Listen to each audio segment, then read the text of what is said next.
It's the last session, so I figured it would make sense.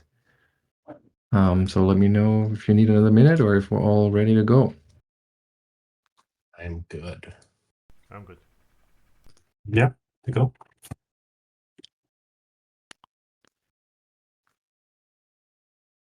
All right, Sam, did you say you're good too?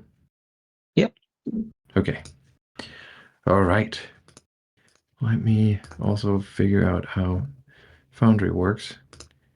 There we are. All right, it's been a few weeks, so let's talk about what has happened so far before I take us back to where we left off. So each one of you came to Sandpoint with kind of a thread already hanging loose. Toren, you had that vision during a meditation of Sandpoint burning, 7 stars falling, and a pit whispering ancient sins. Drava, you've received that salt-crusted package on your 20th name day and a black pearl that sometimes pulses with cold. Sevro, you've found a name scraped out of 7 Thessalonian documents, and you touched a bronze disc that, once you did that, carved runes into your arms. And Ketra, even though she's not really with us today, was sent to break a man's legs at the lumber mill and chose to drive his family out of town instead. Or so she thought. Quillip, you investigated grain spoiled by strange alchemy, and you were told that a gentleman from Magnamar was paying for the work. And then that cult of the Sandpoint Devil tried to feed 66 souls to a god, but you stopped them. And Sheriff Hemlock decided you were his unusual solutions squad. That's all of that happened before we even really kicked off the campaign, which started when Father Santis asked you to investigate Nualia Tobin's stolen remains. And the trail led down through Goblin Ghoul Warrens, where you killed the goblin priest Glorkis and his cult of Cabriri, past a crack in the wall into a Thessalonian ruin 10,000 years old, and into a chamber guarded by a Brimorak demon who had been bound there since Earthfall. So thousands of years, almost 5,000 years. No, even longer than that. You killed her with the firefighting wells of Sandpoint as Drava's Esoterica. You solved a Thessalonian execution puzzle, those 3 steps.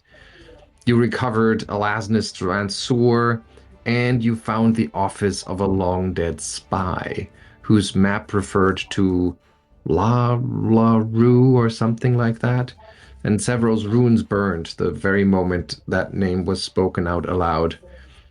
You now believe that the name is Lira La Rue, the potentially 8th rune lord that Thassalon erased from history for one reason or another. You opened up a sealed door and found the Thessalonians had not learned to control fire, they had enslaved it. 3 souls, the combusted, were the prison guards and the prisoners, both burning for 10,000 years. Your first attempt at them was almost a near disaster, but you had to retreat, reorganize, and come back with better preparations, managed to destroy all 3. You then returned to the cathedral, where Odrani, an elven priestess of Oshava, performed a call spirit ritual to contact Nualia. But Charn Scarnetti brought a mob to the doors trying to stop it. Ketra waved her red bandana, climbed a stool, talked them down, and you managed to complete the ritual. You talked to Nualia, finding her furious at first, but then devastated and willing to listen. You convinced her that her father had made her into what she was, that Sandpoint did not deserve her wrath, and that forgiveness of the self was the only way through. Her parting words, the reason you're now in this hole in the ground called the pit, were, One who hearkens on red wings wishes these 7 dooms upon Sandpoint. Unless you can delve the pit in time, you will not escape his fires.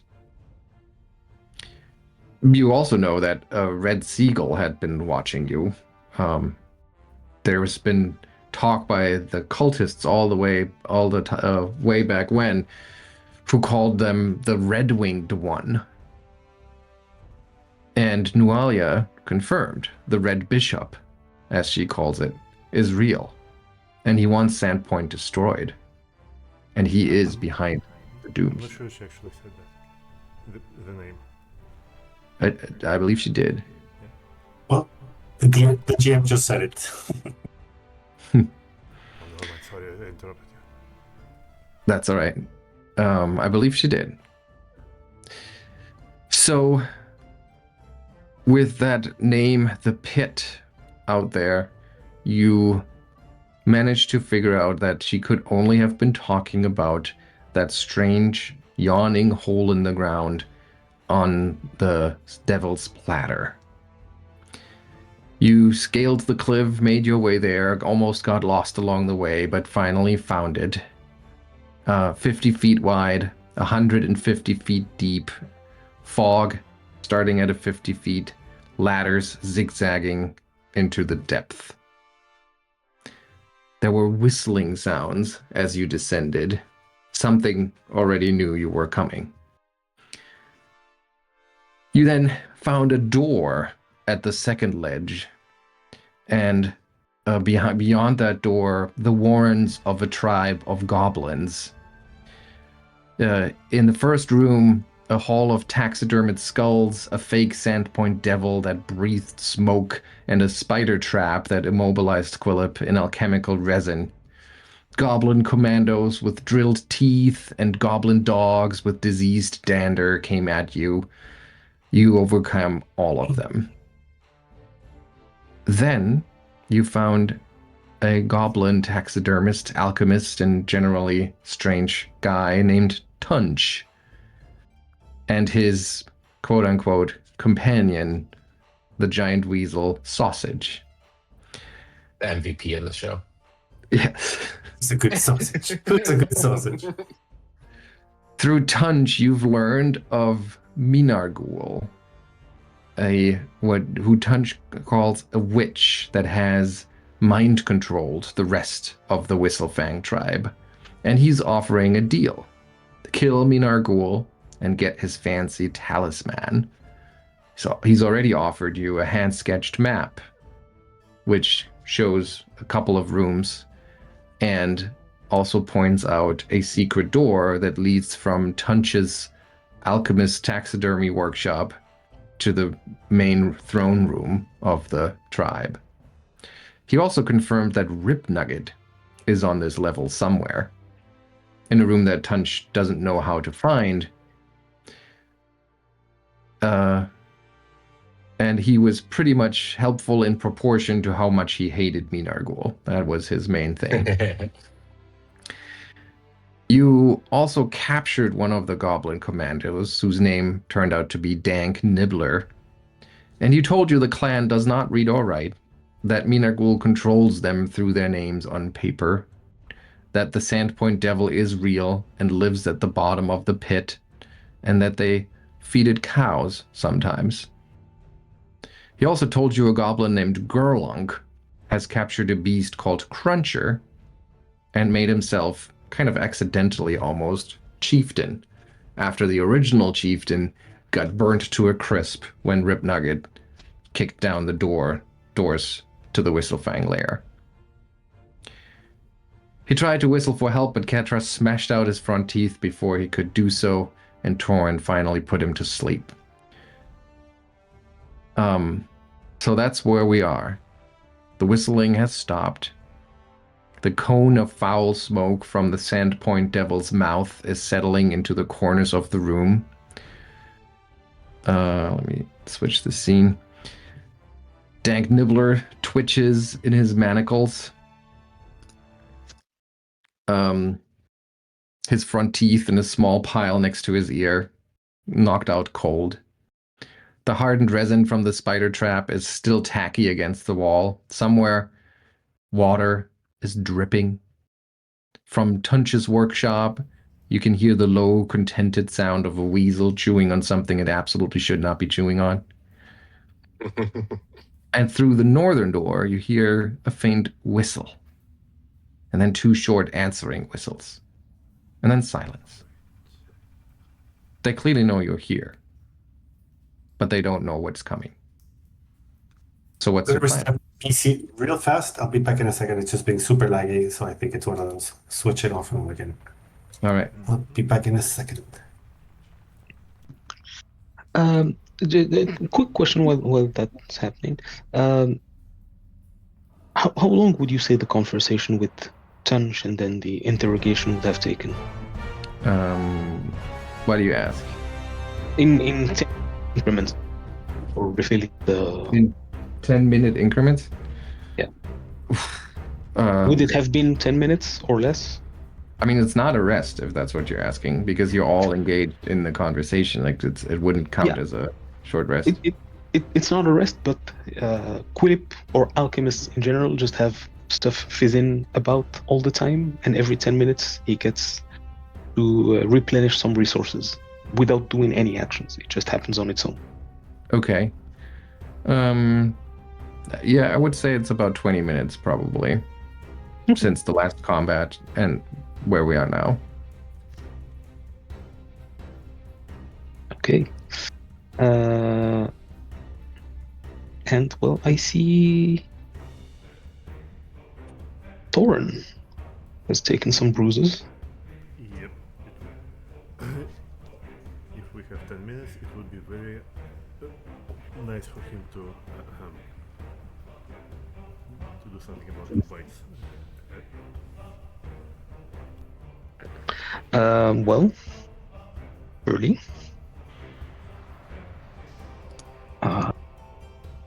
So do we want to take 10 minutes before moving ahead? I don't know. If they know we're here, Yeah. I'm not sure waiting another 10 minutes is great.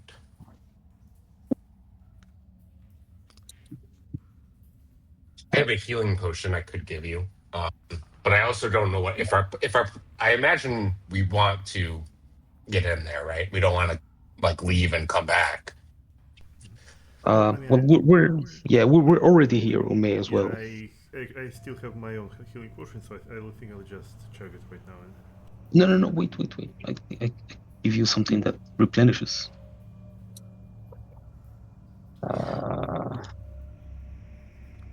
Save the potions for when we need them for the action.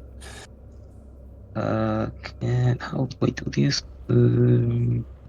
Well, you can just roll however many of these you need. There's up to 3 of these. I think it wants you to click use. Okay. Simon, is Ketra coming with us? Are you going to be playing Ketra? I think for now I'll probably we'll need to play Hurry Up. Yeah.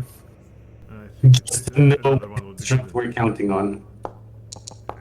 It'd be a shame if she chose right now to go break someone's knees or like drive them from town or whatever she does for fun. Whatever she does for fun. Right. Well, it's good enough, so that should take at least one more blow, so well, I guess Toren will open the door then. Oh, wait. And Sevro's going to pull you back and be like, we know there's a secret door. Maybe we should hit from 2 sides. Like maybe, 2 of us or 3 of us go in from that other door and one of us or the rest go in from here. Maybe 2 angles so we don't get all blasted.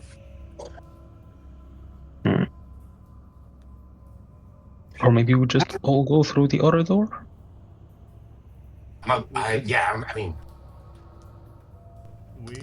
at least recommend it because I've seen what those creatures can do and they're a bit filthy and they're disease ridden, so I'm gonna drink one of these.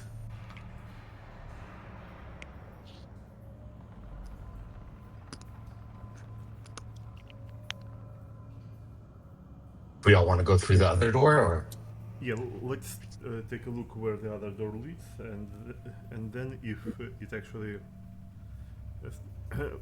if it would be appropriate, we might just go through it instead of trying to take them in from both sides. Because I mean, if we go in to their what's the word, into the back line, then they will be trapped behind this door. So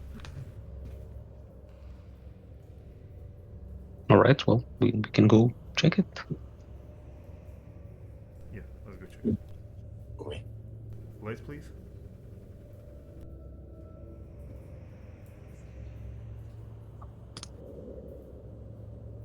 I forget. Do we know how to open this? I guess you'll have to knock, but Tunch will open it up for you. And he'll be like, "Oh, you're back already." Well, we're That was- discussing strategy, Tunch. It takes a minute to figure out what we're gonna do. I think we're gonna go through this your little secret door here. Oh, okay, that's smart. Let me just sausage, come here, heal, buddy, heal. And sausage does not respond at all. It's like, yes, good boy, Sevro good boy. takes a like slab of jerky from his ration and throws it like over here. And sausage jumps over there, digs into it. Yes, good boy, sausage. All right. Yeah, and then there's the little tunnel up there that goes on for 15 feet and then turns right, and there's a pretty clearly visible secret door mechanism that you could open from this side.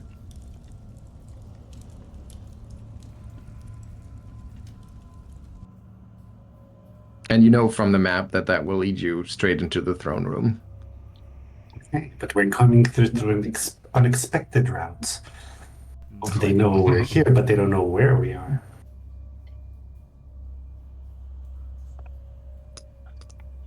So what do you do? Let's go. It's time for violence. Yeah, I suppose so. So Toren will open the door then. Okay, is that the order that you're in, Drava? You are sharing a square with Ketra right now, so you would have I would to move. not. I would. I don't want to be all the way in the back. I can be in the back. Yeah, let's switch places. There you go. All right. So, Toren, how do you open the door? Well, that depends on how rusty and hard this door is, because I mean, he's not gonna like kick it down. Instead, he will try to like open it like a civilized person. So like, but Open it like a if civilized you mean person. it takes great pains to open it stealthily, then I mean, if basically if Ketra directs him to do so, he will do so, but otherwise he will not. Okay, I think Ketra will direct you to move quietly. Well, so I suppose it would be a stealth, right? Some sort of. Yes, give me a stealth check. Well, I don't have stealth, but I'll...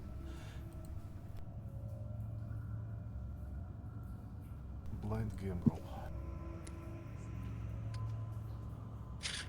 Okay. All right. So you try to open the door as quietly as you can, but it is not constructed to be, silently moved. So you're having a really hard time, and then eventually you just kind of take a deep breath and push it open, and you end up making quite a bit of noise as you do so. However, Why do you open it so uncivilized like? yes. All right, let me get this set up here, and then I'll tell you what you see. All right.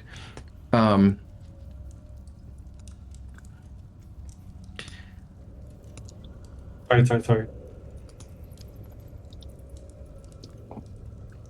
Don't worry, nobody needs to do anything right now.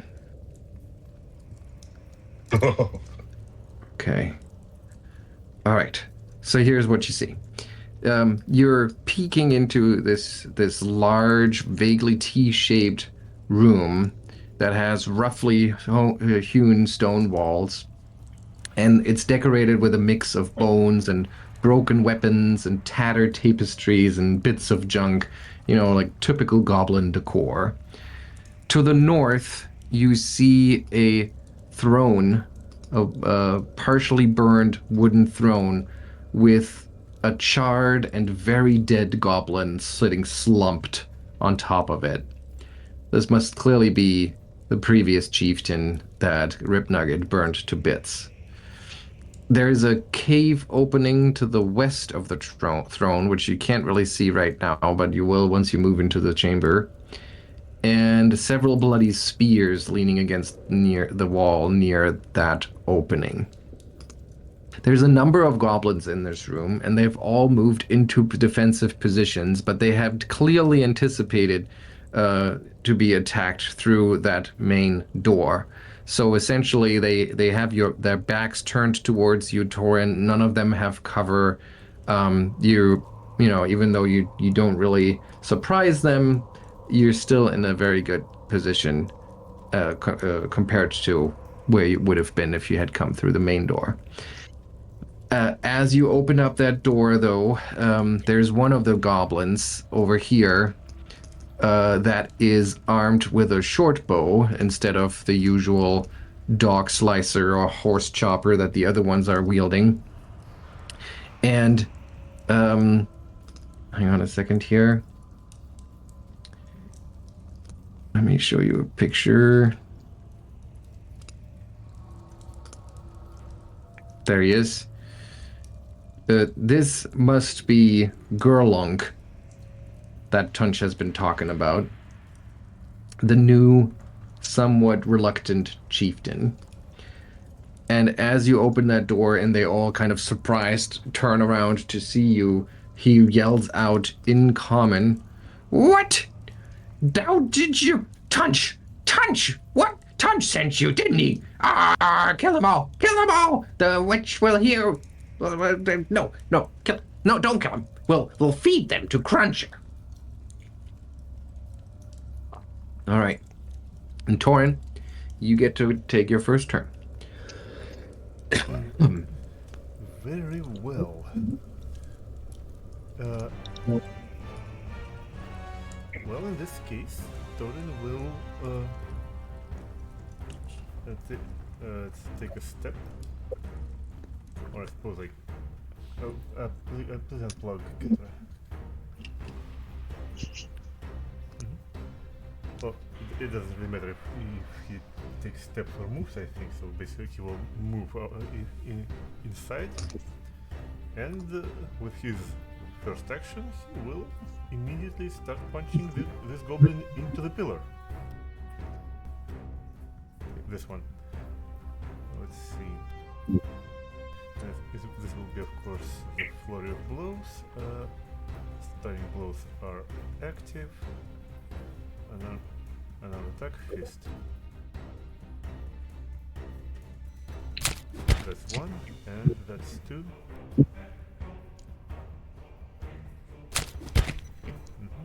All right, both of those hit.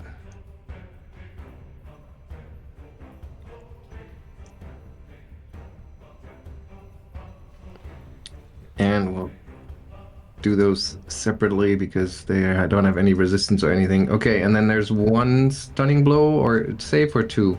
I don't remember anymore. Let's see. It's just the one. Yeah. Oh! And this And crit fails and becomes stunned 3 as you, describe how you hit it so that it actually becomes stunned 3 right away. Well, as I said, Toren he intended to punch him into the pillar, so he takes one uppercut into his gut, and then the second uppercut into his jaw, that it bounces its head right into the pillar, then it bounces back into his fist, and then it turns into this rubber ball machine of heads and punches until his eyes are completely glazed with pain. Yeah.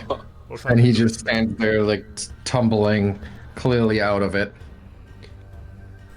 Is that your that's- turn? No, that was Flurry of Blows takes 1 action and boo.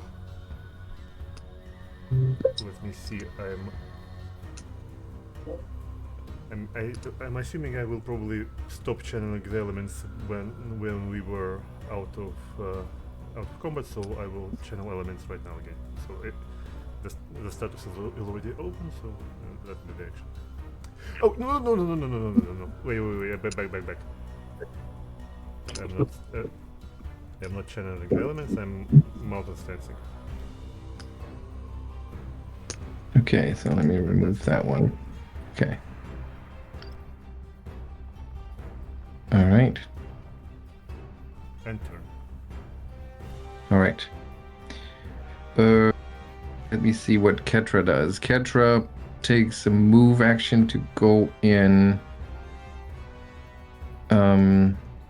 So that is 10 feet. She still has some movement left.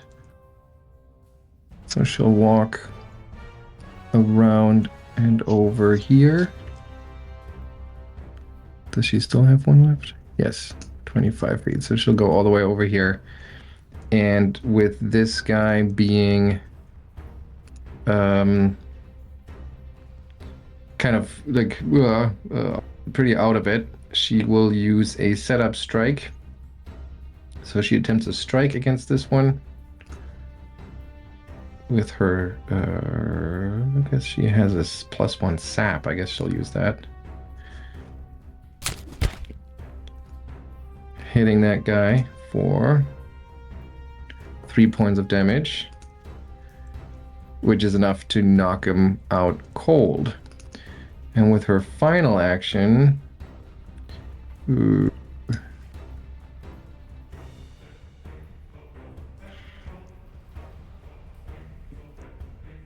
swap.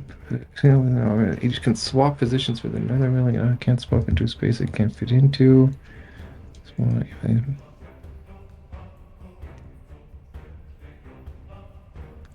Oh, with another one adjacent to them. I don't know if that really makes a big difference here. Sorry, it just always takes me a little bit of time to figure this out with her. Well, you just have to play the most complicated Yes. martial class. Okay, so she's gonna call for a pincer attack. So anyone who wants to, everybody should be within her reach right now of her banner. So you can take a step as a reaction if you want to. And if you end your movement adjacent to an opponent, that opponent is off guard to melee attacks from you and all other squad mates who responded to pincer attack until the start of your next turn. All right, so I think because the three of us that haven't acted yet don't have a reaction to spend, but okay, well, Toren does, yeah. Yeah, so Toren does, yeah. I can take But a I think step, she so also this has. guy- I think she also has an ability where she can give an extra reaction to somebody. Right, just to use the thing. But I think we're good for now. This is fine. Don't need to optimize it. Drava. Because I only hear what's happening, but I cannot see what's happening. My light illuminates it not. And as I turn the corner and I see, is this the goblin that Torben punched? No, that one already is down. Is like basically at Toren's feet. You said the same square. And I approach further, raise my lantern, and this. So you mean this one is down at their feet, right? Nope. It's literally in the same square as Toren. It's literally at his feet. There it is. Okay, but it's alive and well. No, the one in front of you, yes. This one. This one. Yes. Yeah. And I will try to blind with my light. Oh, sorry, I had it open and I closed it by accident. Oh.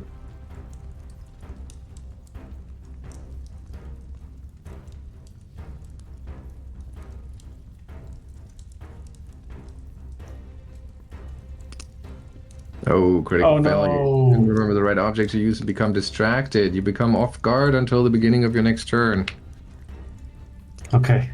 Yeah, my lens flickers. A moment of doubt crosses through me, and that makes me stumble as I fail to find the right components, and I will wildly swing at that creature in an almost panic. Oh, nice.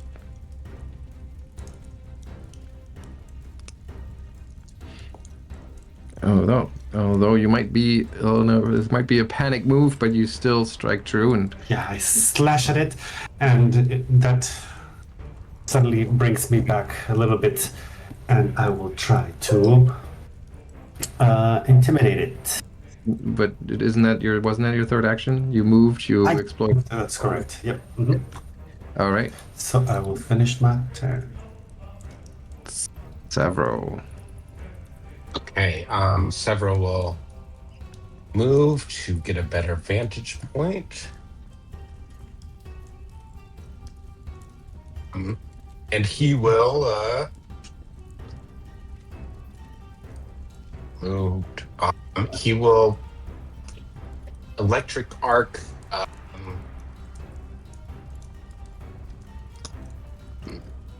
Choose another enemy within what, 30 feet? Is it? Yeah. So I will choose the one right in front of us, and the one. Just ping the other one here. For electric arc. So he'll. That one's 35 feet away, though. Oh, is this one 30 feet from this guy? I think so, right? Yeah, so maybe this one. I mean, they need to be 30 feet from you. I think it's 30. Oh, is that right? Oops, sorry. No, it's okay. The range is 30 that. feet. The range is 30 feet, so... But that works. Yeah, this one is just barely 30 feet from you. Got it. Okay, so both of these guys need to save. And one of them fails. Actually, crit fails, and the other one succeeds. Damn. Hang on, something happened Oh, here. I like that electricity. All right, so this one takes double and dies, and this one Nice. takes half. All right, and you can target multiple creatures, by the way. I think a few. Oh, So, okay. like- I didn't know. Nice. Excellent. Okay, so so they both get zapped by the electric arc from your fingertips. One of them goes down immediately, and they clearly have been taken by surprise by you. But now they're sorting their ranks. Gerlong yelling at them in Goblin, yelling commands, saying, "Oh, don't let them get to me! I'm your chieftain, goddammit!" And the Goblin Commando all the way back here is going to come running. So we're gonna do one, two, it's gonna run all the way over here, and actually it doesn't have to run all the way. It's just gonna stop here, and then gonna target Ketra with its horse chopper. Let's see.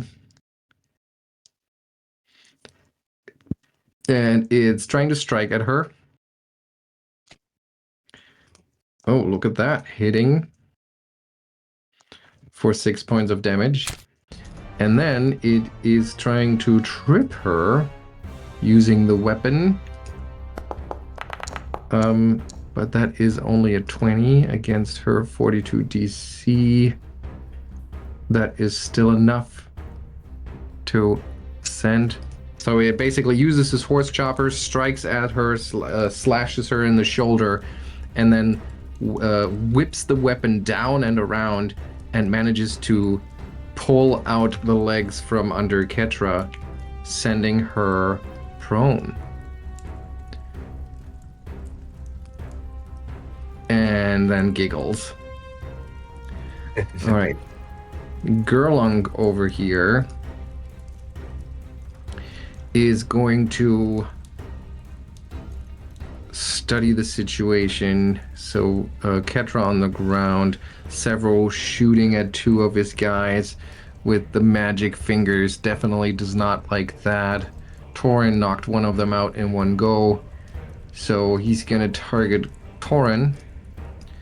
And he like gives you a good studied look as he declares you his hunted prey. And then he targets you with a shot. I mean, I am kind of killer though. You do have some cover, that's correct. Let's see, you have, I think it's giving you standard cover right now. Does it give you cover? Yes, it does. Nice. But nonetheless, it manages to find a target here and could have been much worse. Rolling 2 1s. So 8 points of damage, but it really feels like that arrow had your name written on it. It's it was a very adept shot. So that was one action to designate you, one action to shoot, and then it is going to follow up with another 2 shots. Hang on here. So that's the first one, and that's the second one. Wait, what do you mean? And Yeah, that's weird. What's that? It says hit by -1. Yeah, because it was a natural 20. Oh. So it turned as a regular hit. It's not a critical hit. I need you to, if both hit the same creature, they both hit you, so I need you to do a will save, this one.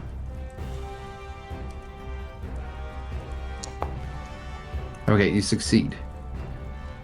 So you, okay, so that like quick barrage of arrows, you didn't expect that, and it is kind of disorienting, but you managed to keep your wits about you, and you do not become off guard or anything like that. You do, however, take that damage here, both of those. Actually, hang on. Yeah, it's correct. That's very consistent damage. Yes. And then it's Quillip's turn, as Toren almost goes down in a hail of arrows. Okay, well, Quillip will start moving. Okay, the path seems somewhat clear. He is going to keep moving, and he's going to make it all the way up to here. Okay. Okay. Cool. Quick question. The chieftain is up there on the chair, right? That's the bird that remains. And that's a live goblin, right? The one that's screaming or something. Yes, that hasn't acted yet. Okay. Well, Toren is in rough shape. So Quillip is going to try to slap him with some battle medicine.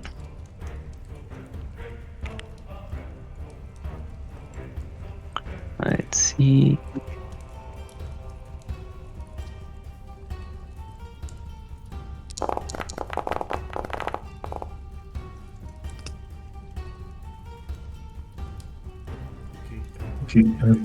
Nice. With battle medicine, and the Toren should get extra hit points from that one because of his feet. Let's see if it applies on its own. Yes, it does. Nice. So that was 2 actions. Final action. Quillip is going to concoct a little.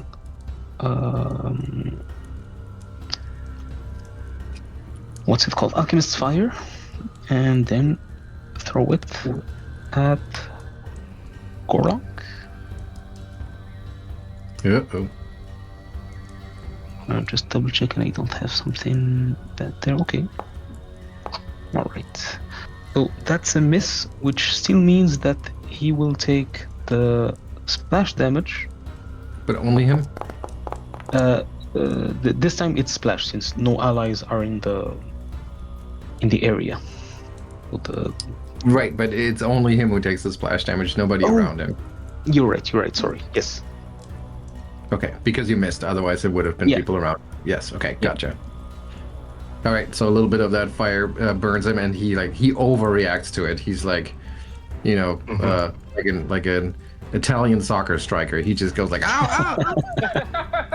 Hey, as an Italian, I resent that. But it's too true to really contend. It was the first picture that came to mind. 100% true, so fine.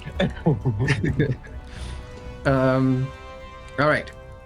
With one of the goblins over here, who looks different because he doesn't have that big horse chopper. He only has a small dog slicer. And to your surprise, it doesn't charge into battle, but instead it just like clears his voice and moves into a posture, almost like a strange, bizarre version of an opera singer. And then it starts singing in this like shrieking off-key voice, and the words to the songs are in Goblin, but I think most of you actually understand that. Is that right? Well, Ketra, Quillip, and Sevro, you do understand the words, and it would translating it would sound something like stick 'em with a stick, cut 'em where they're soft and kick 'em where they're thick. Long shank meat, long shank bone, feed the father, feed him. Gurlunk, yeah, eat him raw, then eat the hair. And so on and so forth. And it's quite annoying, quite distracting. And let's see, it's going to try a performance check. My favorite D&D character I ever played was a Goblin Bard, so this is after my own heart. Nice. And it critically fails. So that makes both Ketra and Toren immune against the goblin song for 1 hour. So if I happen to target you again, please remember that. But it's not everyone who hears it. It has to target specifically up to 2 enemies. So everybody else is not yet affected by it. So Sevro leans over to Ketra and is like, he's no MC Snaggletooth, that's for sure.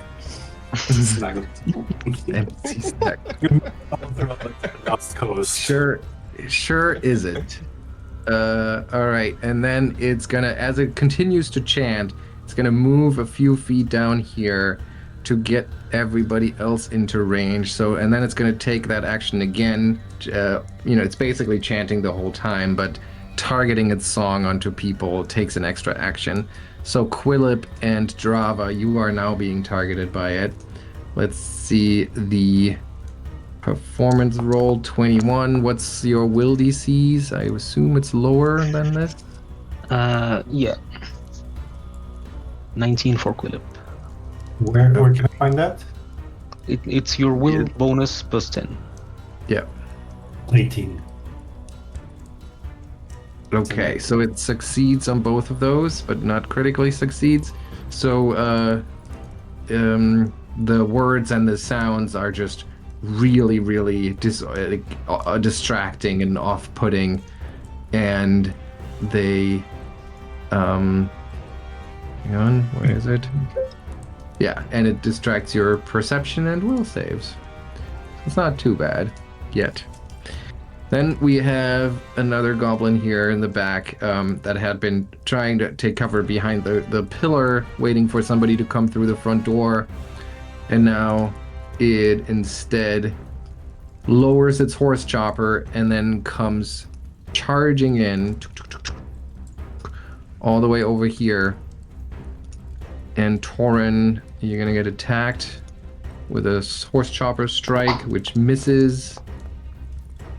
And a follow-up swing of the horse chopper also misses. And then it's your turn, Toren. Alright. Let's not leave the main offender wanting, so Toren will try to run right at the new Goblin Chieftain. Let's see if I have enough movement for this. Let's see if you can promote him to newly right. dead Goblin Chieftain. There's a guy there. Oh, can I step here? Yeah. The campfire here is not in the way in that sense. That's one action.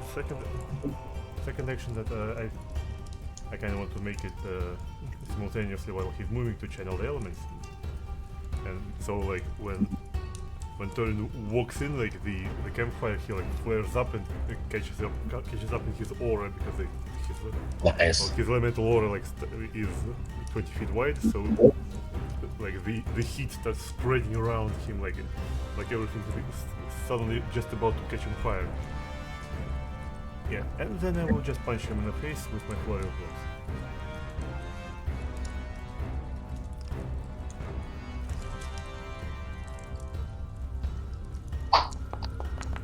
Oh wow.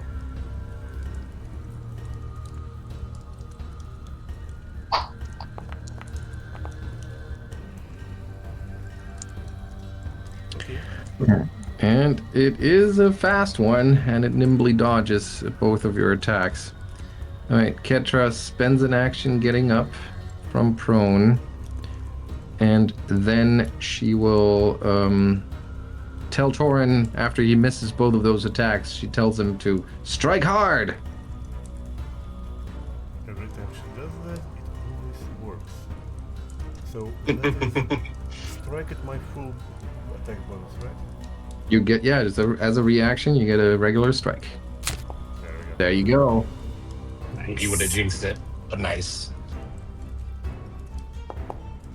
And that is 9 points of damage and a fortitude save for Gurlunk, which he succeeds at. Okay, and that was Ketra's turn. Drava. Is this one the one making the singing, right? Yes. If you want to call it that. He didn't have to make that saving throw because stunning blows will work only on flurry. Okay. Like here, then here, then here. Lovely. Yeah, you let the light from your lantern engulf most of the goblins. Like, yeah, engulfing them, and I circle the place like some haunt, shining my light.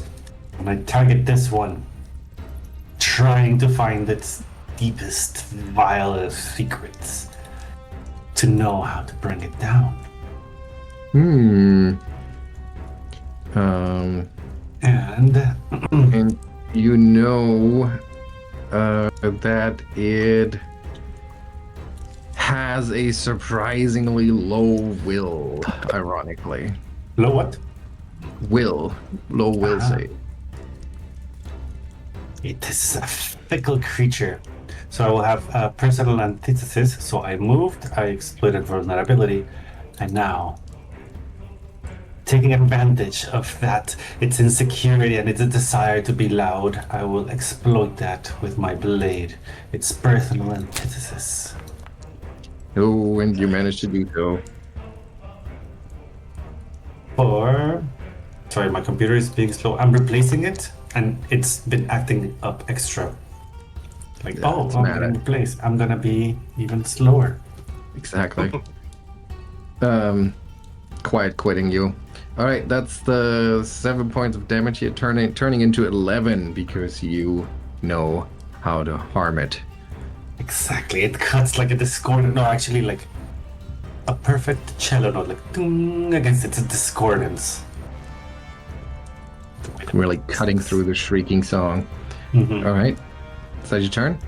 Yes. Let me click. Dark Sevro. It's just I have to switch between like the encounters tab and the chat messages tab.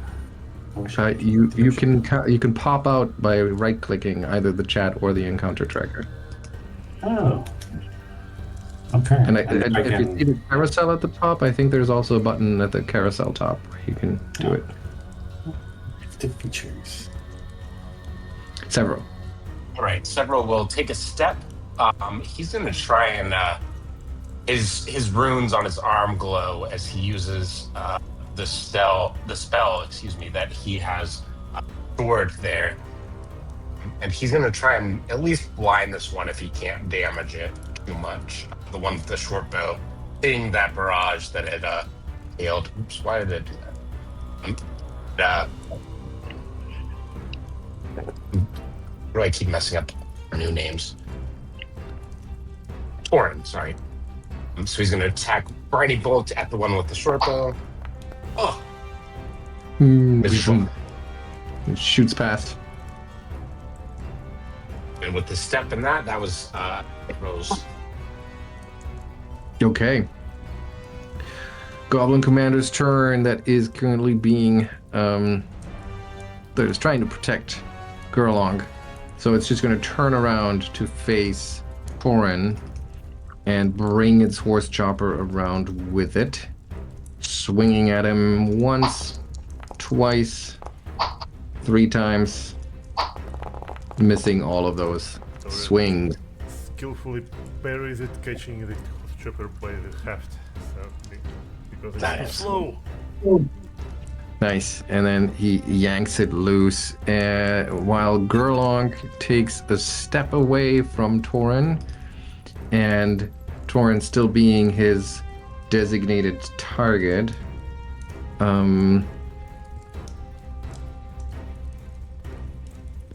Give me a moment here.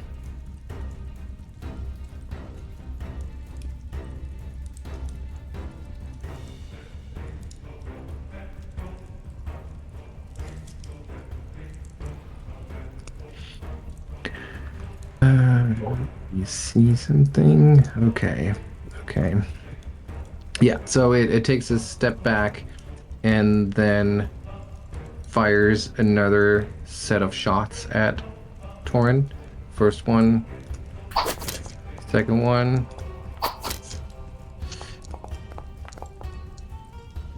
And both of those miss, however. That trick won't work twice. And then he lets off a third shot. Nope, he can't. Well, yes, he can, because it was actually a one action to do 2 strikes. And then the third shot is his third action. But a puny attempt, and the arrow goes wide. Quillip, your turn. Okay, Quillip is going to devise a stratagem on the chieftain. Let's see that roll. That's a good roll. So he is going to do something a bit reckless. He is going to move to strike up to. Why did you stop there? Up to here. And final action, he is going to concoct a little what's it called? Acid flask, and lob it at Gurlong. Oh, wow, okay. And that's just a hit. Yeah. But a nice one. And he takes both the damage and the splash? Yep. And that is Quillip's turn. And he has the persistent damage on there as well. Okay. All right. The war chanter in front of Drava that's been singled out by her and feels seen in all the wrong ways is Always with Drava's dissonant eyes, each of each color. Yes, I see you. yeah. And what is it gonna do? It's gonna move back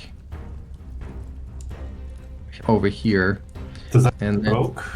it's well, you don't have Yeah, exactly. Yeah, for it. Forgot. and it is going to cast a spell on itself. It's chanting, switching into a more harmonious sing-song as it casts a spell, and soothes some of its wounds.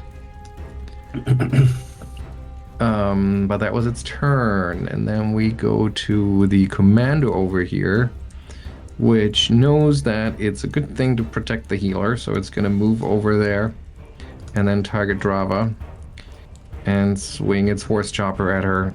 Go away, Longshank! Ah! Die! No. But Drava refuses to get hit. Toren. Okay, now this is a good opportunity for Toren to actually use one of his features that he didn't have an option to do so before. If he steps here, there will be no allies adjacent to him. Which means that he Alright. can do this. And Ooh. and as he steps, the aura of elements around him grows tighter, and everyone can see how the air around Toren starts flickering more and more and more, and his skin begins to glow until he explodes. Whoa. And yeah, that's one of them has nothing, and the other one, They both critically save. well, Oh. then I guess he just explodes then. Yeah, maybe it's their panic that actually saves them in this case, because they like immediately dive away as there's a little bit of the first flames bursting from Toren's body. Yeah, well, that's takes all reactions, so okay. Okay. Ketra is gonna yell out to Toren. It's gonna say, "Don't worry about it. Just strike hard." Well, I guess let's continue the theme. I will try to elementally blast him with a punch. There we go. Yeah.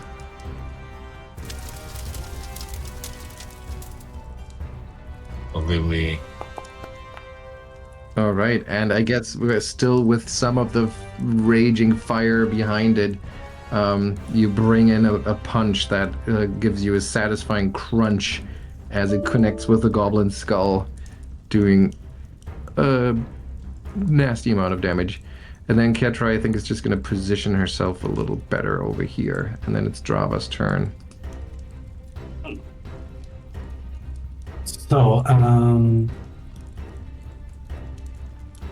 I will first stare at the one that's trying to protect its leader, this one right here, and I'm gonna try to demoralize it.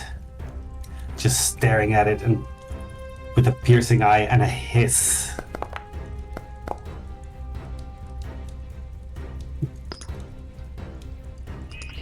Fail? I don't. Yes, fail. Yes. Yeah. Yeah. And if that doesn't work, I will raise my lamp and exploit this one's vulnerability. Show me what you fear the most. It has no weaknesses. Yes. Very nice. Hang on Sorry, here.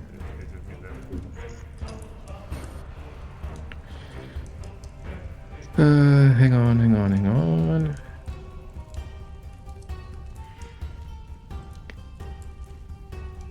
All of the creature's resistance, weaknesses, immunities, including the amounts of resistance, weakness, any unusual weaknesses or vulnerability, what pass will the goal you can exploit, mortal weakness or anything. Okay. Well, they don't have any.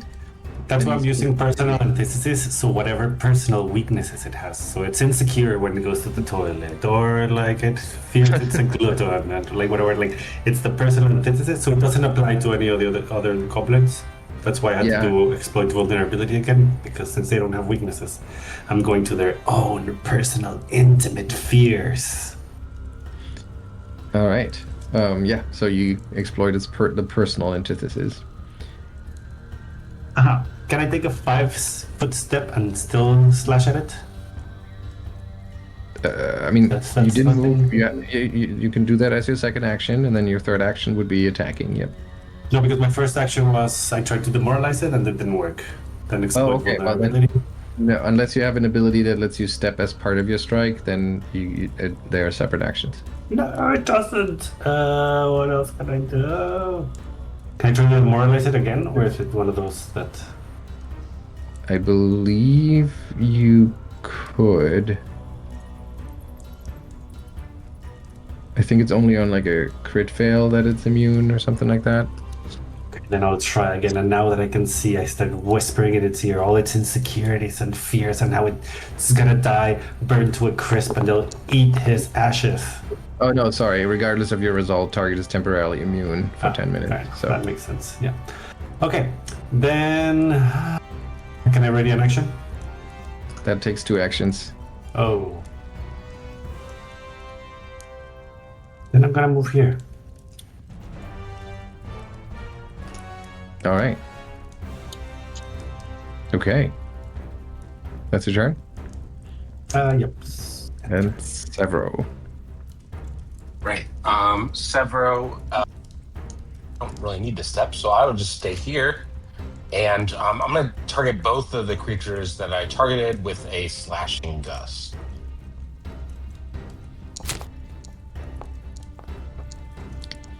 And that's a hit. Oh, and then I have to roll another attack roll. I don't. Maybe I should target them separately. This will be for the second one.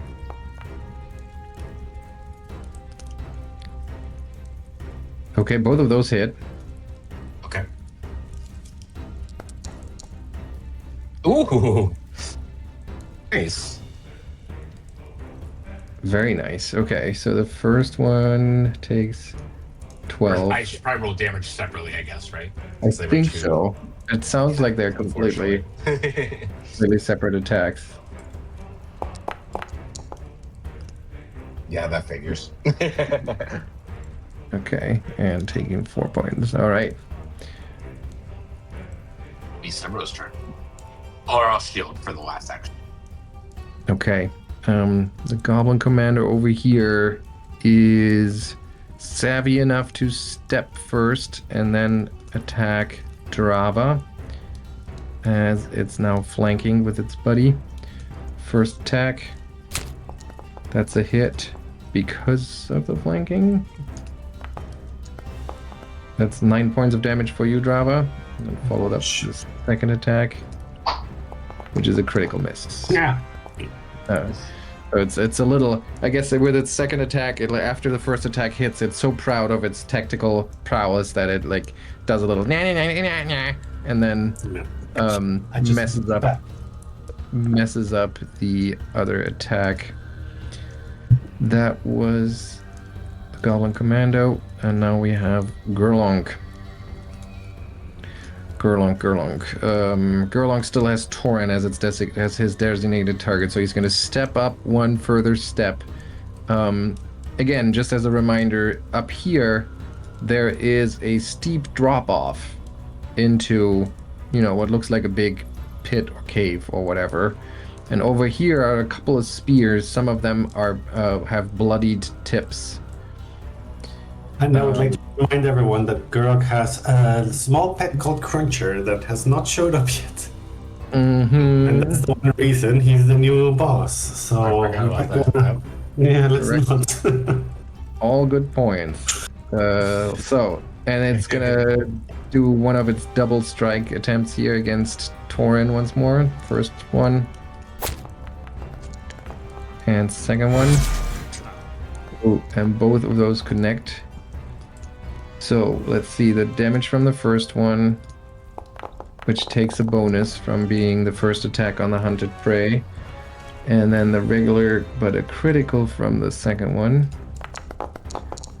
And because both attacks hit, it has the potential to be disorienting, so please give me that will save. And that's a regular failure.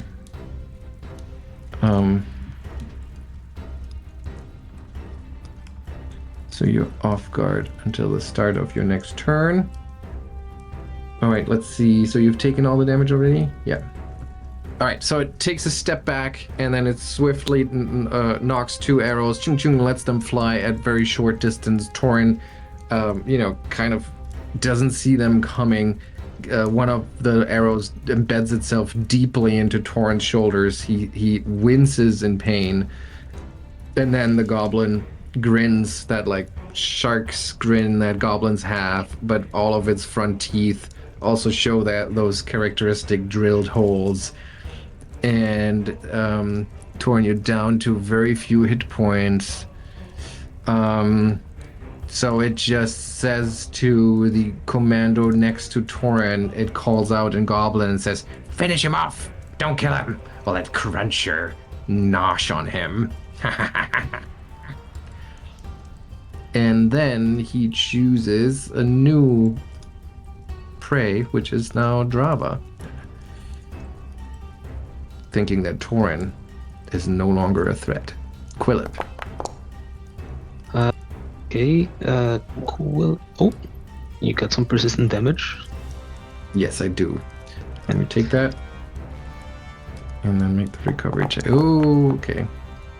Quillip is going to step next to Toren, and then he's going to use one action to pull out a healing potion, and one action to feed it to Toren. Alright, thank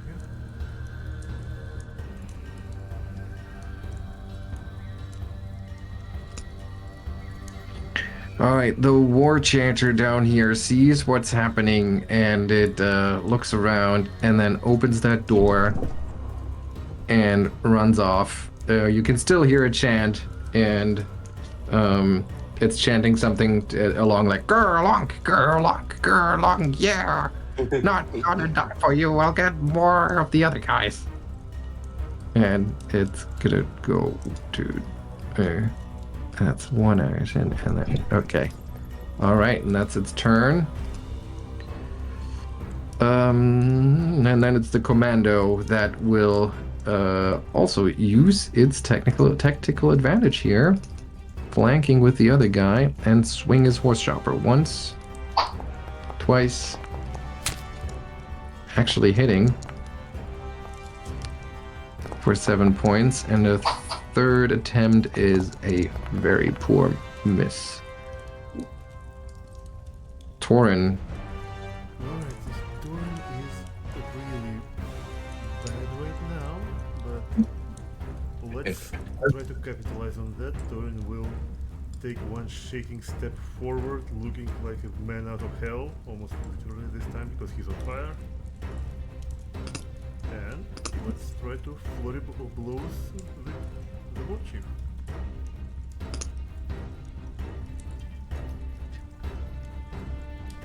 So that's one. Whoa, Nice. there is some anger behind that one. And, well, the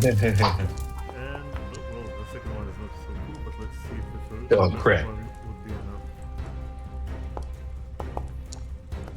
Nice. 18 points of damage. That's a brutal strike, and that does have the stunning blow writing on it, right? Yes, this will have stunning blows. Okay. Ah, And it fails, meaning it becomes stunned 1. and for the good measure, let's add the elemental punch with my last third action. This one, of course, gets complete fails, but oh well, never mind. Yeah. And with all that pain, hard to focus. Ketra, from down here, she calls out to Toren, and seeing his final strike being kind of feeble, she says, "No, don't strike feebly, strike hard." Well, wait. Let's hero point reroll that. Yeah.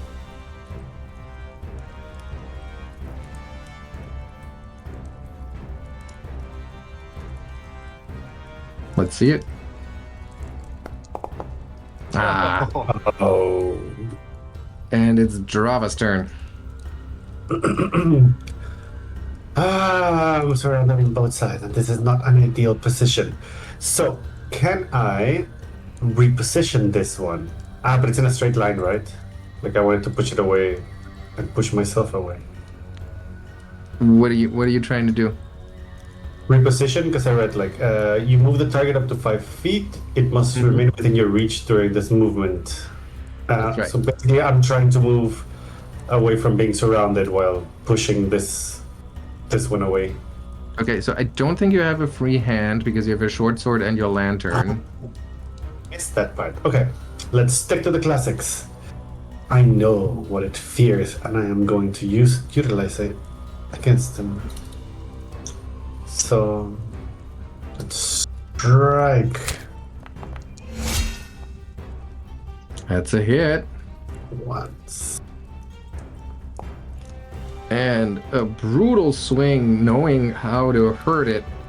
It cuts not just through flesh and bone, but also through its weak, feeble mind.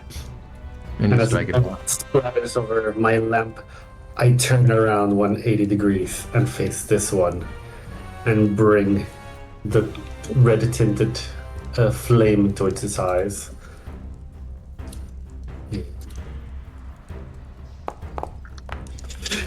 And you see it tremble before you. And as I stare at it, and I can see all its insecurities with my piercing violet eye, I will attack it again. With a penalty. But it's still a hit. Yes. Did you have an action left? Yeah, looks like it. Okay. Yeah, because I didn't move, I just turned around. All right, let's see the damage. And since it was a critical success, it passes through anti-magic, vulnerability, blah, blah, blah. And weapon strikes to the creature become magical, if they weren't already.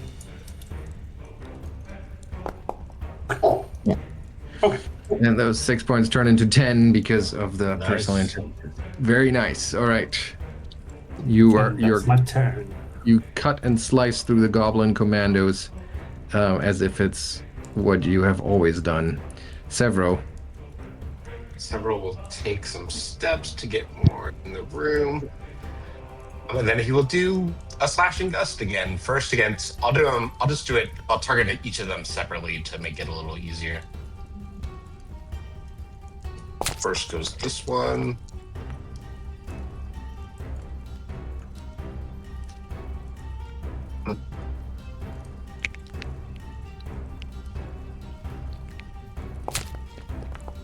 It's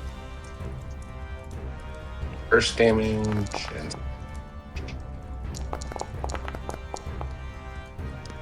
and I'm losing track here. Which one is which? yeah, first I guess will be the guy in the front, and this guy. Okay, and both of them hit. Okay, so oops. Well, that was enough to kill Gerlong.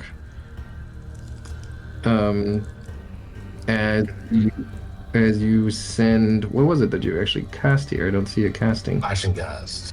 Oh, slashing gust. There it is. Yeah, Yeah. So all it took was a little bit of a strong breeze to push over what was left of Gerlong. Sure is gonna be upset though. And yeah, Sevro yells out in Goblin, "I'm Gerlok now!" but none of the goblins are left standing to hear that.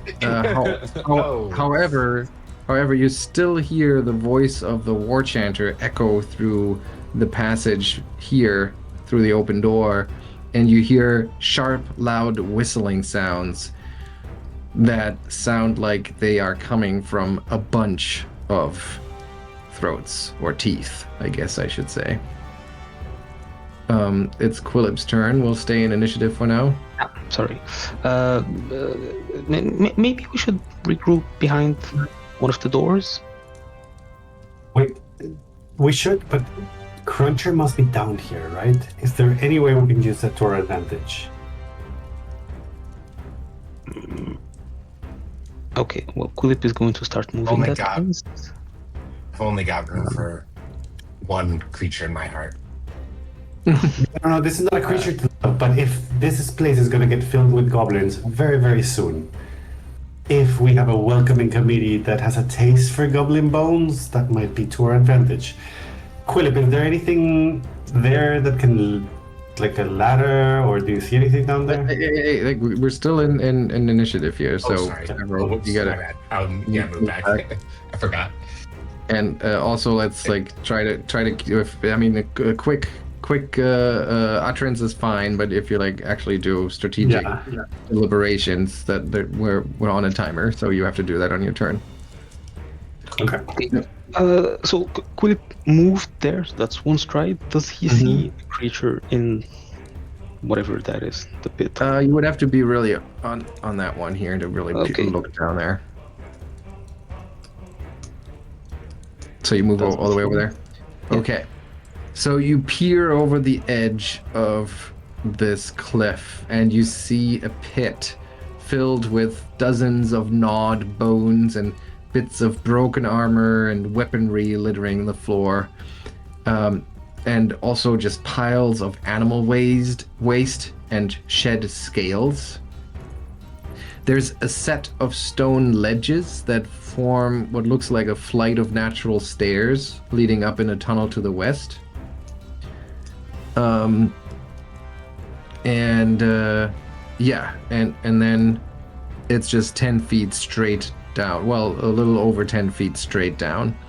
And you see a creature kind of pacing the wall back and forth, looking up and already kind of scratching on the cliff, feeling around for some handholds. But as you peek over the side, it darts back down as if it is used to punishment, coming towards it from that ledge.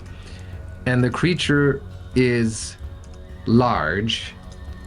I'll show you what it looks like. Ooh.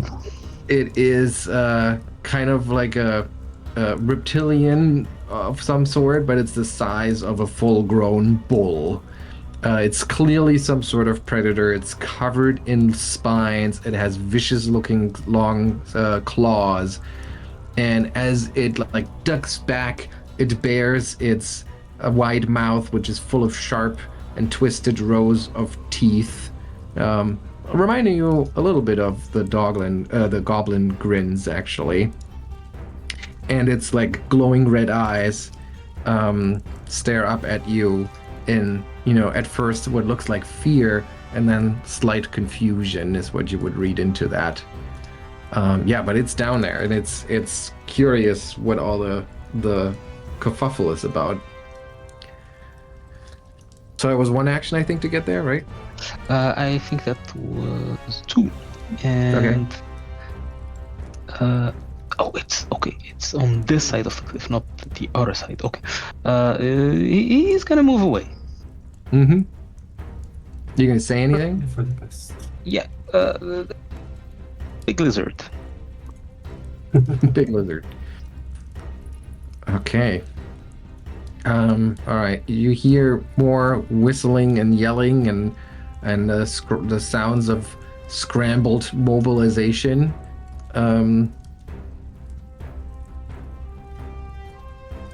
And let's see. We'll bring them in.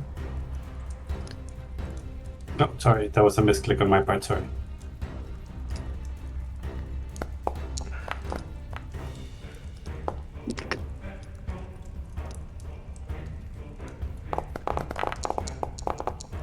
Okay, and then we go to the top of the next round. And at the top of this round, we'll see. So, Cruncher at the bottom of the pit, having, curiously been listening to the sounds of battle up there, and now Quillip peeking over the edge there. It's really getting interesting up there. And it's not that hard for Cruncher to leap over the edge of that cliff, given that it's only about 10 feet deep and it's a large creature. So let's see if it can manage to do this. All right, so what you see Toren and Quillip, where you stand there, I would assume Quillip, you're still looking over your shoulder towards that edge. Cruncher kind of like leaps up, its claws sinking into the edge of the cliff, and it looks for a moment as if she is able to pull itself over the side of it, but then the brittle rock crumbles and it just kind of slides back down, letting out a snarling, hissing sound as it frustratingly can't make it up. But it's clearly interested to do that. Toren, your turn. Okay. I think this is the time to actually start checking my own sleep potion.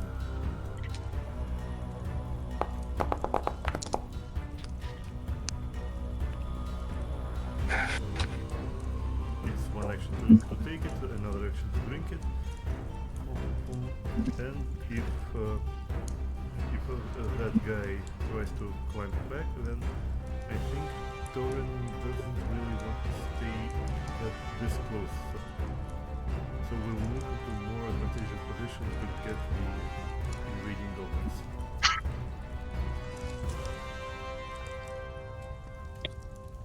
Something to like this.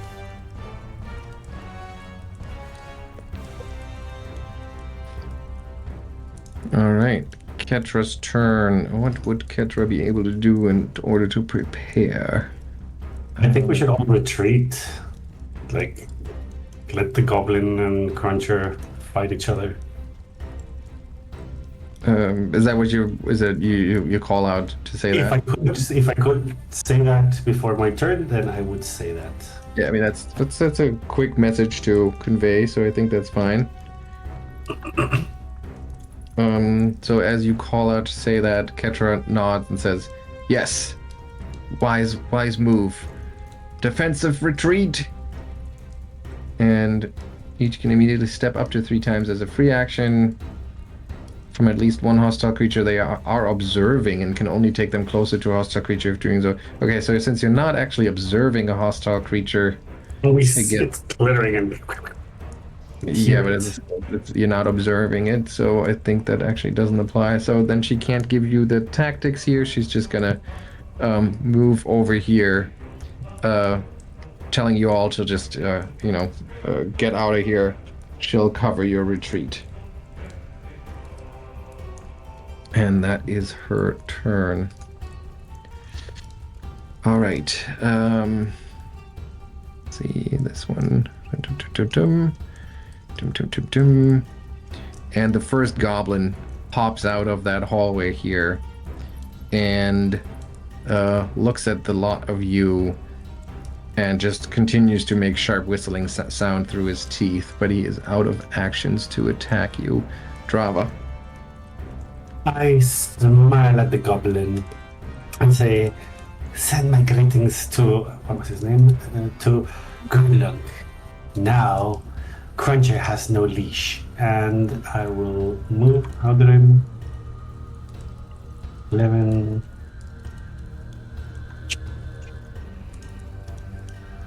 Try to get to the exit.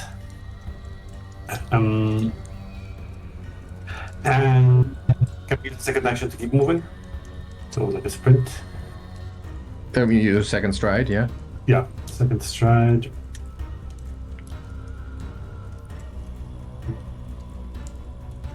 And I hold it back into, hopefully.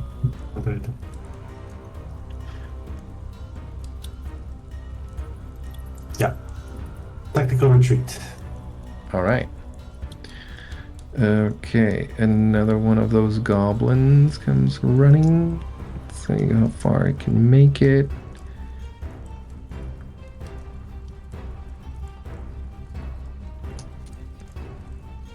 How many does it have left? So it's 55. Okay, it still has some left. So it actually can move all the way here with 2 actions, and then use its third action to try to swing at Toren, but misses. Sevro. Sorry, I was eating, so I had myself muted. Sevro is going to retreat with his friends, but first, he wants to try and create a sort of little bit of a cluster at the beginning of the store. So he's going to try and hydraulic push this one right here to try and knock it prone, maybe. Nice. Or knock it back, at least. Yeah. Let's see the attack. Alright. That's a regular hit. Alright. So it takes 7 points of damage and is knocked back 5 feet. Alright, and then he will move towards the door. And there we go. That is Sevro's turn. Okay.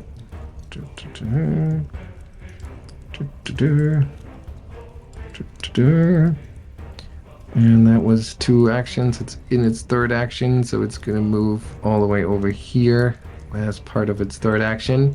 Storming the room. Who else is coming? There's another one coming. And all the way over here with 2 actions, which gives it 1 action to attack Toren. Actually striking him for 10 points of damage.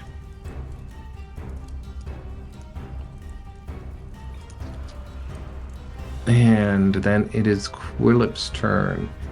And I'm going to have to duck out for 30 seconds. I'll be right back. Yeah.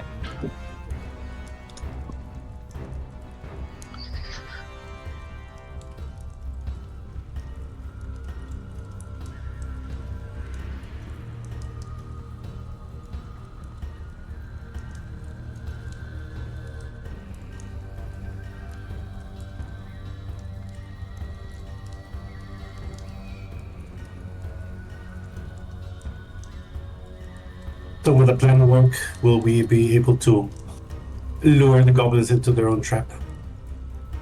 Maybe.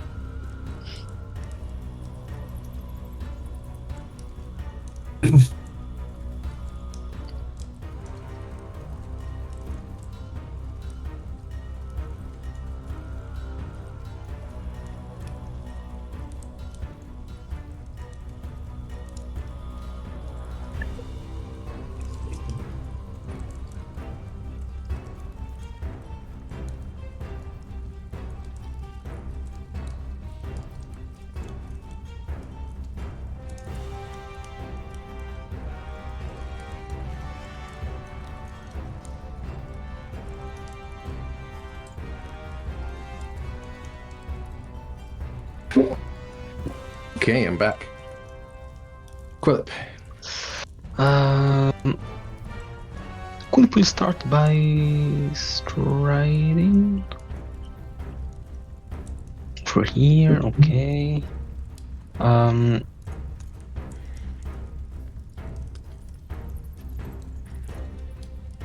He'll throw a bomb at the goblin in the middle, and then he'll resume striding. So he'll craft. So he hustles over there, fumbling with his alchemist stuff. Turns around to lop a bomb this way. Misses. But that should still do at least the flash damage to that one. And then he'll keep moving. Okay.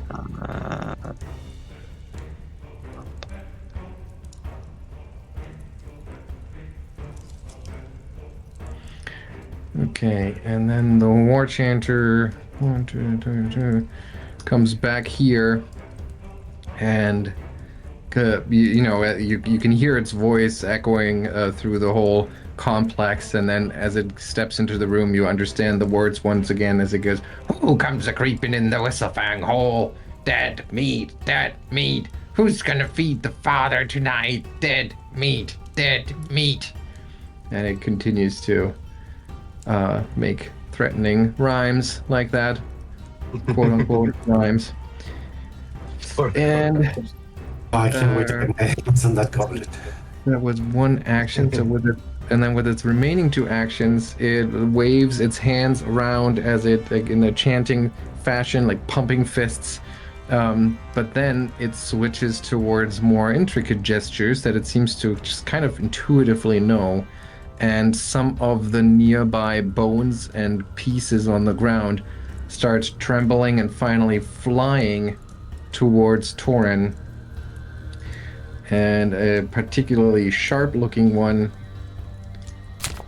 hits you and sinks deep into some exposed flesh for 9 points of damage. Then which one is this? Okay, goes over here, makes it over there, and still has some movement left. Which one is it? This one? Nope. This one moves over here and a little further. Oh, can you even go further? Wow, they really have a lot of speed. So it can move over here with its 3 actions, but that's no, even here, but that's it then. And then the last one of the gang here. 1, 2, 3, 4, and can move all the way here, in fact, with its 3 actions. And that was the goblin reinforcements. Now let's see. Cruncher you can still hear Cruncher scramble and scratch on the rocky cliff. And now let's see if Cruncher makes it this time.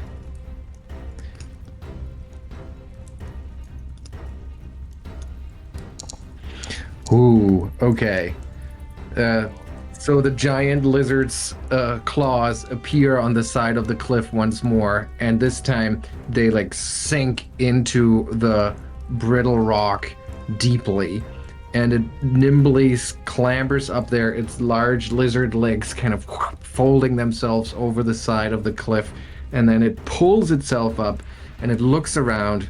It like makes this like snarling hissing sound, and its red eyes scan the entire cavern here. It's shying away a little bit from the light of the fire, the campfire, and it looks at Toren, but then it sees the goblins, and that really captures its attention, and it immediately starts boom, boom, boom, boom, boom, with heavy footsteps charging towards the goblins. Let me check its reach here.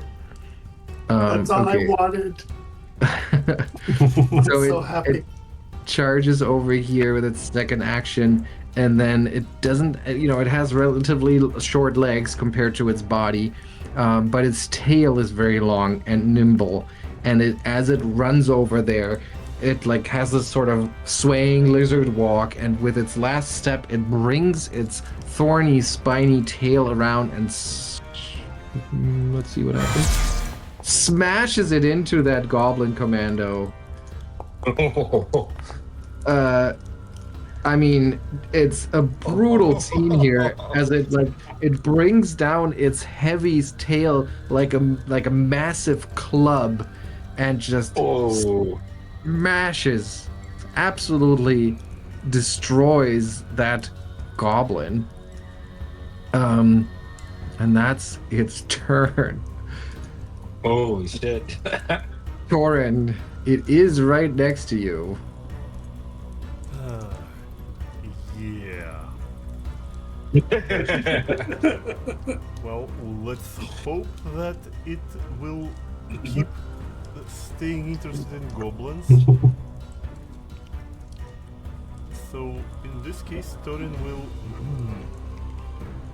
swallow his pride and conclude that it's about time to get the hell away from there. And for this purpose, we'll activate another thing which I haven't used yet.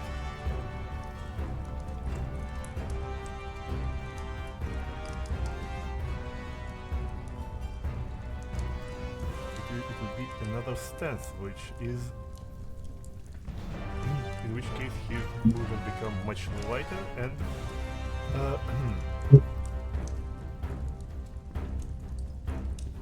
right. And I will take the remaining 2 actions to just retreat.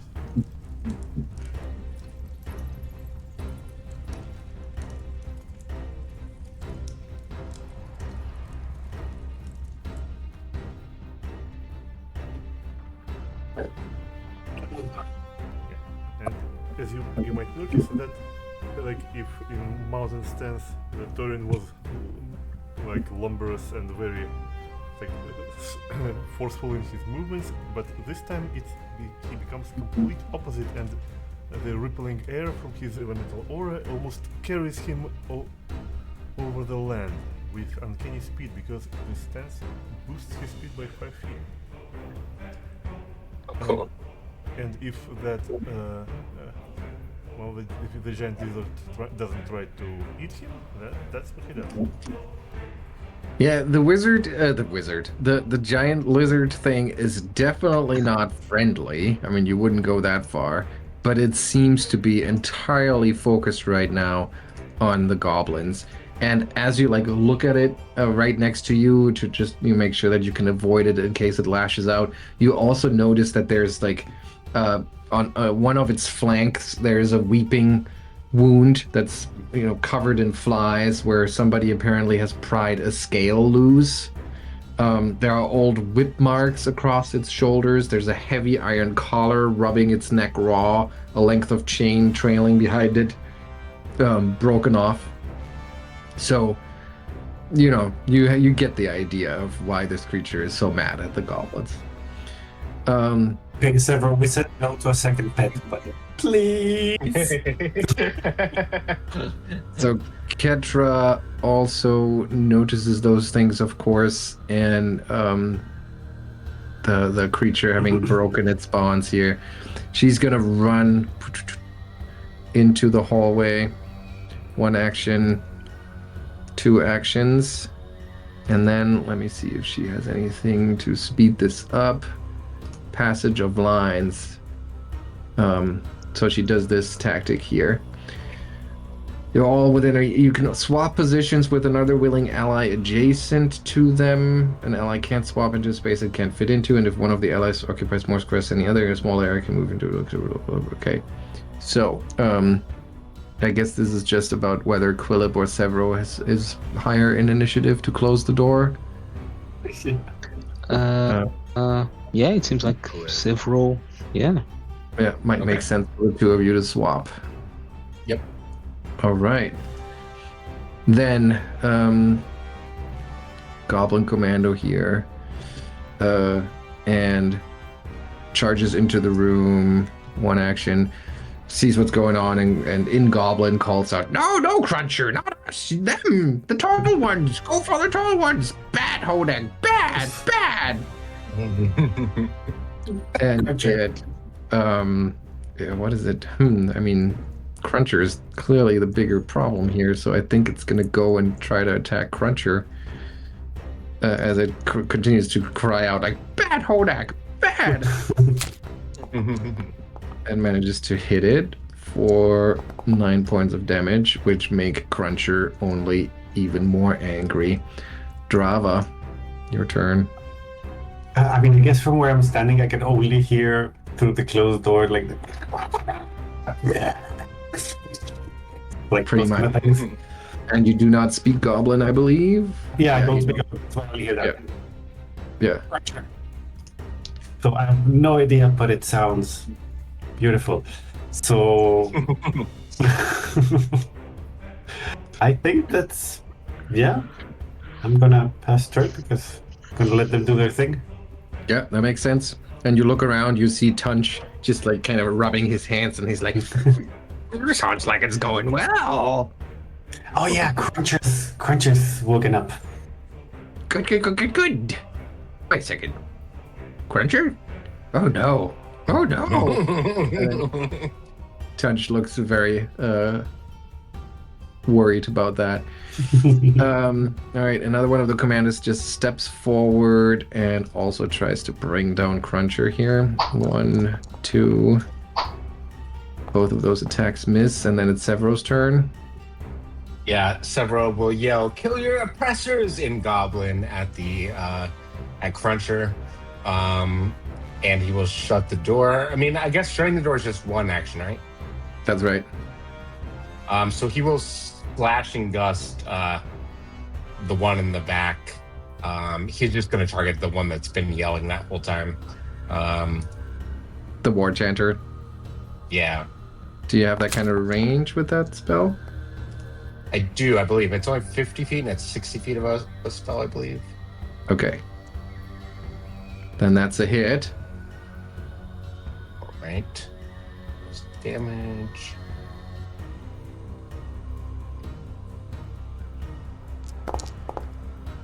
Seven points of damage. And so before you throw the door shut, you make a waving gesture, and a slashing gust of wind cuts up the War Chanter, finally stopping the discordant song. And he will shut the door. Shut it. All right. Okay, so now I guess I'm gonna play against myself here. But let's see, because they might actually, some of them might survive this. So let's figure this out. I don't think it'll take too long. Yeah, but it's like for us. Yes. So we have completely useless round for this one, and then we have the next one, which is going to step forward and then try to attack Cruncher once, twice, 3 times. Well, there's a reason they were so impressed with Gurlonk capturing Cruncher, because they all suck at it. Quillip, do you want to do anything, or as you're listening to the desperate sounds of fighting across the beyond the door? Quillip will make use of this time to keep Toren not falling over. All right. So he is going to concoct an elixir of life, and then in the same move he will, the same round, he'll feed it he'll feed it to, he'll feed it to Toren, and then and then he's going to make another one, but he can't, he doesn't have actions, so he's just gonna make it and hold it up. Okay. And it's up to Toren to use it next round. Okay. All right. That's your turn? Yep. And then another one of the commandos steps forward, tries to attack Cruncher. Man, they are having a hard time. All right, now it gets interesting. Cruncher's turn. All right, he's got some fun abilities here, and he's gonna make the best use of it. He's gonna stride. He's avoiding the campfire. He's striding around the goblins. I know you can't really see it, but he moves into position and then uses his Rip and Tear ability, which lets him make 2 claw strikes and 1 jaw strike in any order as 2 actions. So we'll start with the Goblin Commando here, and it'll make a jaw strike. Critically hitting and immediately killing that goblin. Using a claw strike, it's gonna attack the next one. Missing, and it's gonna follow up with another claw strike then against the same one. Missing again. Well, maybe they have a chance of actually coming out of here alive. Toren, your turn. Toren will thank Quillip. He will take the offered medicine again.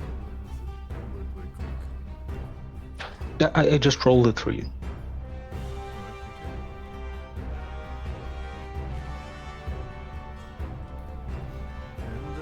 Well, I guess we have just have to move back out into the main room. So you're telling Sevro to open the door? Oh, No, oh, no, I see. no. You're gonna go. Oh, okay. That one, that Yeah, one. keep moving.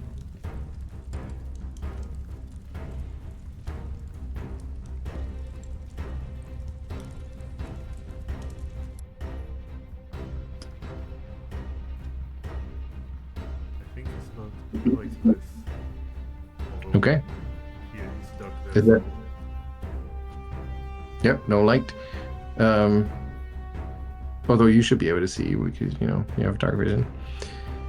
And then it's Ketra's turn, and Ketra staring at the door, listening to the sounds of battle, and Cruncher clearly just decimating the goblin ranks.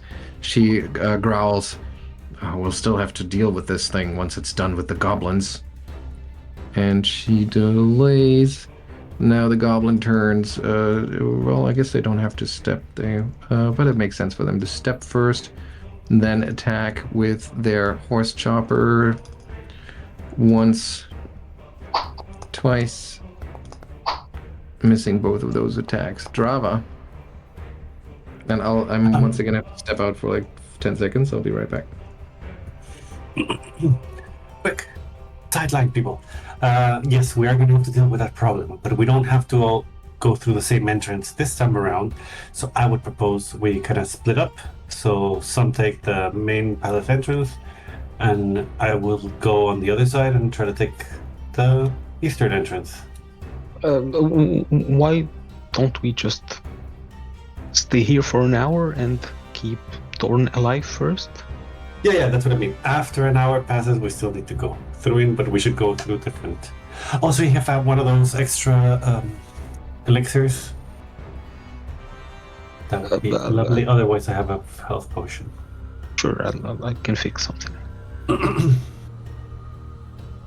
But don't make them like your boss does, that it's just flavor and no actual healing potion. I know All right. how he operates. Drava, what do you do? Yeah, so I'm gonna wait until all that violence dies down a little bit, but I will request from Quillip one of those elixirs, if Okay. possible. So you can delay for now then. And then it is another one of those commandos' turn. So this little step forward. Target Cruncher and actually has to move here. And target Cruncher. Wait, what's going on here? Sorry, I have to juggle a lot of goblin commandos here. There we are. Okay, and attack once, twice. Managing to actually strike it for 9 points of damage. And then it's Sevro's turn. Yeah, I think Sevro's just staying put for now. He's not going to open the door, so yeah, I think I'll just delay, I guess. Okay. There's a delay button in the combat tracker. Yes, if you where's wanna- that again? I'm sorry. I pressed next turn, not delays. That's okay. I can do that for you. Yes, Sevro delayed. Okay. Goblin Commando's turn. Targeting Cruncher. Striking once, twice, and that's it.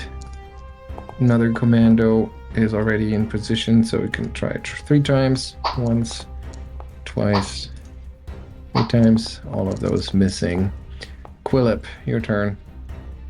Quillip is going to move next to Drava, and then he is going to again administer an elixir. Let's do that. Up. And then there.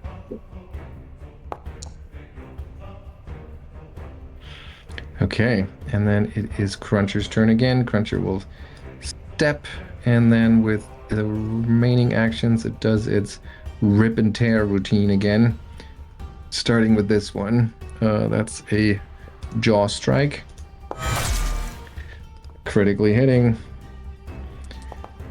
And just completely crunching through that goblin. Then we have this one with a claw strike. Critically hitting and ripping through that goblin. And then we have this one. And we'll do another claw strike. But this one's a miss. And it's Toren. Okay. Well, at this point, I'm starting to regret that you take the key powers. So he will realize that he ran forward alone. So again, after a quick introspection, he will come back.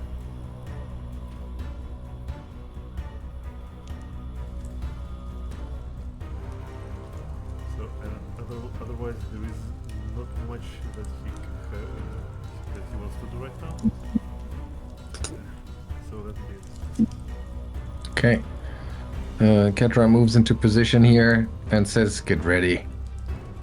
But that's it. Drava. We're still waiting, right?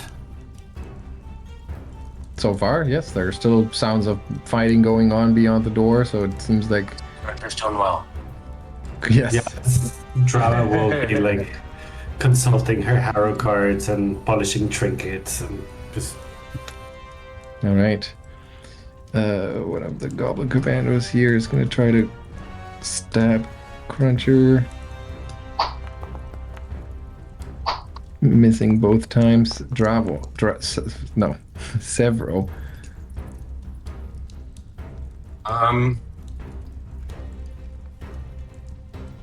I'll just shield. And I guess delaying still makes sense. I can just delay again. Okay. And now I do see that thing, so I will do that. All right, and then the other goblin commando that's here is going to try to strike Cruncher. Oh, and actually manages to bring in a hit. 7 points. And that's its turn. Quillip. Quillip is going to reach for his little vials and find that he's actually all tapped out. And I guess he will just wait around for the madness to stop. Okay. And Cruncher is going to step and then go through his routine with a bite attack first. Once again, critically hitting and taking out a goblin. And then it's going to follow up with a claw swipe at the other one, missing once, missing twice. Toren.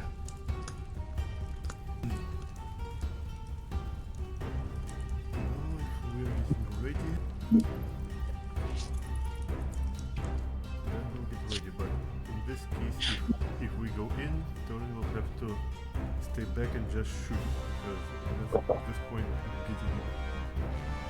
getting in would be suicidal. Although if in this case we'll just switch back to the mountain stance just in case.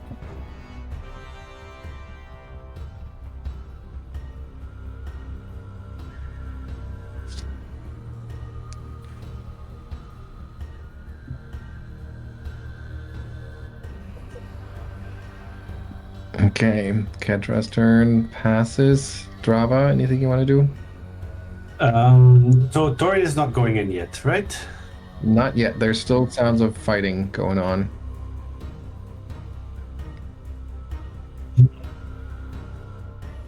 Getting impatient here, polishing my trinkets and consulting the cards over and over again. But it's, yeah, like Toren said, it's suicidal to rush in. So let's wait a bit longer. Okay, Sevro. Sevro is going to give. He has 2 of these, so he's going to give a. Where is it? A healing potion lesser to the Toren. All right.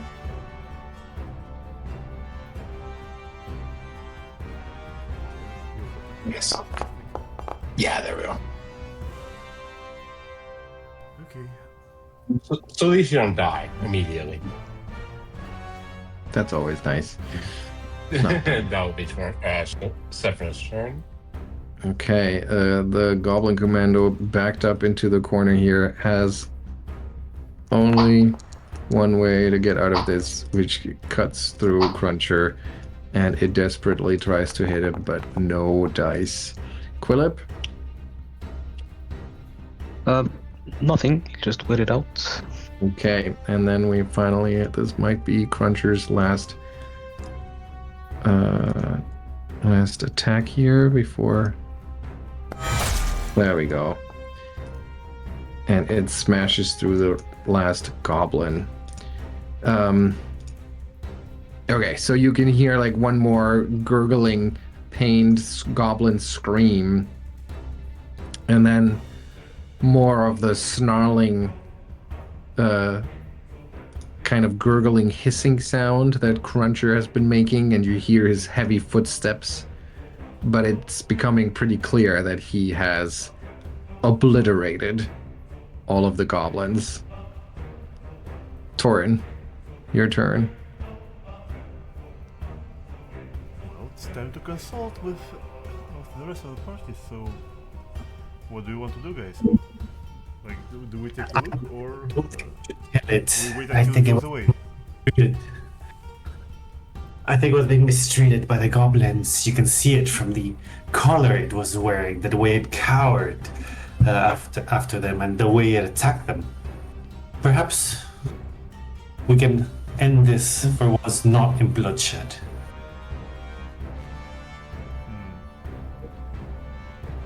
I mean, But who here has animal handling? Because well, Can Toren you is trained communicate in with survival lizards? and nature, so, but I'm not sure he's the kind of man to tame animals.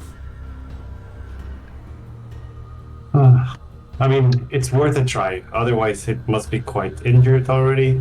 So putting it out of its misery is not the most terrible thing either. I mean, what kind of life would it have anyway? Because we let it roam free in the pits, but that's also not ideal. But at least try. Alright, so Can I try to recall knowledge, like from the glimpse You would I have to saw? be able. No, you would have to observe it to do that. Yeah, that makes sense. in that case, I would volunteer to try and observe it, and just keep the door open in case I need to run back really fast. yeah, so Toren will have to maybe either delay or wait for Sevro to open the door and then go on the next round. Wouldn't you rather wait? And we can check it out afterwards?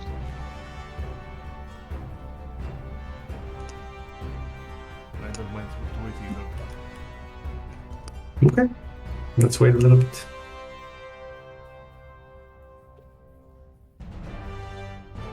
Okay, can we maybe just camp out here? Tunch, is that okay? Tench looks at you and just goes like, "Oh no, no, no, no! Oh, bad, bad, bad! Oh no, no, no! Oh, that may have been a little too much. I didn't. Oh. Seems upset. Yeah, well, we're already. I didn't think they were going to get massacred. I mean, I didn't. There's nothing left of the tribe once you're done with it. What did you think Well, was going technically, to happen? sure. I don't know. I thought you might just like poke them a little bit, but that does not sound good. That does not sound good. And now Cruncher's free. I mean, Cruncher's probably just gonna move into that cave.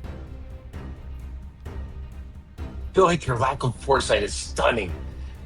What did you think was going to happen? What? I mean, I didn't really. All I cared about was that stupid witch. Didn't realize you would truly massacre all of my people. Technically, that was not us, and they would have massacred us. Right. Yeah. Right. I guess that's true. But Perhaps if they had treated Cruncher a bit better, it wouldn't have been so aggressive against them. Ever thought about that? In relationship to your, in relation to your condition with Sausage. That's true. We should have been a lot more aggressive to Cruncher. Clearly. I feel you're getting the wrong lesson out of this, but I'm not going to argue. He's no PETA member. Who's Peter?